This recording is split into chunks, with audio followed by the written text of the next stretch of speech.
네, 한 주간 인천 교육 이슈를 알아보는 위클리 인천 시간입니다. 오늘도 이상훈 인천시 교육청 대변인 나와 있습니다. 어서 오세요. 네, 안녕하십니까. 네, 인천시 교육청에서 앞으로 이제 바른 우리말을 사용 이제 앞장서기 위해서 우리말 바로쓰기 기본 계획을 아마 새로 수립하는 것 같습니다. 어떤 내용일까요? 국어 기본법과 또 우리 인천광역시 교육청 국어 바르게 쓰기 조례가 있습니다. 이 조례에는 국가와 지방 자치단체에서는 이 공문서 등을 작성할 때 어문 규범에 맞고 쉬운 우리말로 작성함으로써 학부모와 학생들에게 바른 국어 생활의 모범이 되어야 된다고 되어 있습니다. 명시가 되어 있는 거죠. 그런데 아쉽게도 우리 교육청에서도 외국어로 된 행사 그리고 사업명 등이 여전히 사용되고 있고요.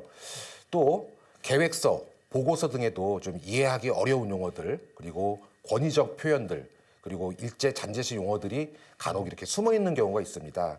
그래서 이를 올바로 사용하기 위해서 5개년에 걸친 기본 계획을 이번에 수립을 하게 됐고요.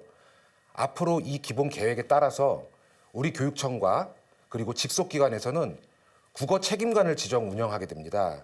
그래서 이 국어 책임관이 이 공공 언어 사용 실태를 자체적으로 점검해야 하고요. 또 학계 전문가, 또 방송 언론인 등 외부 전문가들을 모셔서 자문위원회를 설치할 예정입니다. 그래서 교육청에서 사용하고 있는 이런 문서들 그리고 사업명 등을 검토받아서 자문을 받아서 수정 보완할 예정입니다. 무엇보다 우리 학생들이 일상생활 속에서 올바른 우리말과 글을 사용하는 것이 중요하기 때문에 인하대학교 국어문화원하고도 협력을 해서 청소년 우리말 지킴이 사업을 확대해서 운영할 생각입니다. 그리고 한글날 행사 등 다양한 행사들을 추진해서 우리 글의 소중함과 우수성을 교육 공동체가 함께 공유할 수 있도록 추진하겠습니다. 아주 의미 있는 지금 사업을 준비하고 계신 것 같고요.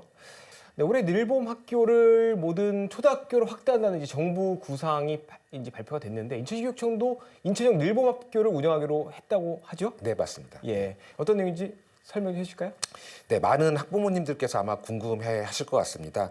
이 늘봄 학교는 이 초등 돌봄 공백을 해소하기 위해서 초등학교 정규 수업 전후로 학교에서 돌봄 서비스를 제공하는 정부 정책입니다. 교육부에서는 올해 이제 초등학교 1학년을 시작으로 2026년에는 초등학생 누구나 모든 초등학생이 늘봄 학교를 이용하겠다라 할 수 있도록 하겠다라는 내용이 담긴 계획을 24일 날 발표를 했습니다. 근데 우리 교육청에서도 이제 발맞춰서 준비를 해야 되는데요. 올해 1학기부터 인천형 늘봄 학교를 운영할 초등학교 60곳을 선정 발표했고요. 정부 방침에 따라서 2학기부터는 당연히 인천 모든 학교 1학년 초등학생을 대상으로 운영할 예정입니다. 이 늘봄 학교 운영에 대해서 좀 문제점이 좀 있습니다. 일선 학교 교사들은 업무가 과중될 것을 좀 두려워하는 경향이 있고요. 또 이 돌봄을 하려면 당연히 전용 공간이 좀 마련돼야 되는데 아직 이런 공간이 좀 부족한 것이 아니냐 하는 우려 섞인 목소리도 좀 있습니다. 그래서 앞으로 이것들을 잘 해결할 수 있도록 저희 교육청에서도 좀 잘 살펴봐야 될 것 같고요. 앞으로 이 늘봄 학교가 생겼을 때 이 행정 업무를 전담할 인력이라든가 또 교사들의 업무를 경감할 대책이라든가 혹은 지역사회의 다양한 자원들을 활용할 그런 준비들을 좀 더 촘촘하게 좀 진행해야 되지 않겠나 좀 생각을 하고 있고 차질 없이 준비를 하겠습니다. 네, 이번엔 좀 반가운 소식입니다. 이게 뭐 어떤 학부모님들은 일부는 알고 계시지만 의아하게 생각할 수도 있을 것 같아요. 당뇨병 환자 어린이들을 학생들을 지원한다 이런 정책을 발표했어요. 당뇨병 하면 어른들만 생각하는데 우리 일선 학교에서도 아마 이런 일이 있는 것 같습니다. 어떤 내용일까요? 네, 얼마 전에도 충남 태안 지역에서 안타깝게 이 당뇨로 인해서 좀 가정이 불행한 일을 겪은 사례가 좀 있기도 했었는데요. 사실 이렇게 흔한 건 아닙니다. 일형 당뇨는 인슐린이 이제 분비되지 않아서 수시로 인슐린을 스스로 주입하면서 공부를 해야 되는 우리 학생들이 인천에 약 247명의 학생들이 좀 있습니다. 굉장히 희귀 질환이지만 또 의료비 부담이 상당히 높기 때문에 가족들의 어려움도 좀 겹쳐 있는 상황입니다.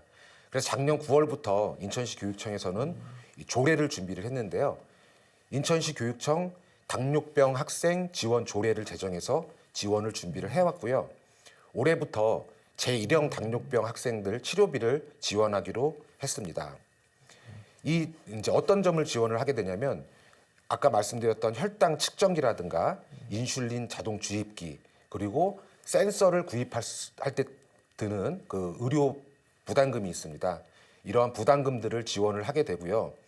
또 해당 학생들이 시험을 볼 때는 원래 전자기기를 휴대하면 안 되죠. 근데 이제 이런 것들을 배려를 해서 혈당 확인과 인슐린 주입을 위한 전자기기를 좀 사용할 수 있도록 당연히 허락을 해줘야 되고 또 교원들을 대상으로는 이 당뇨병에 대한 이해가 아직 많이 부족하기 때문에 연수를 진행해서 해당 학생들에 대한 이해도를 좀 높일 수 있도록 지원할 방침입니다. 또 좀 보조 인력이 필요한 학생들에 대해서는 보조 인력을 좀 쓸 수 있도록 운영비도 지원하겠습니다. 이 올해부터 추진하는 일형 당뇨병 학생 건강관리 및 치료비 지원 사업을 통해서 단 한 명의 우리 학생들이 좀 소외받지 않도록 하고 단 한 명의 아이도 포기하지 않는 인천 교육을 위해서 노력을 더 하겠습니다. 네, 모든 학생들의 학습권 확보를 위해서 촘촘한 복지까지 신경을 쓰고 있다니까 참 좋은 소식인 것 같습니다. 오늘 말씀 여기까지 듣겠습니다. 감사합니다. 네, 고맙습니다.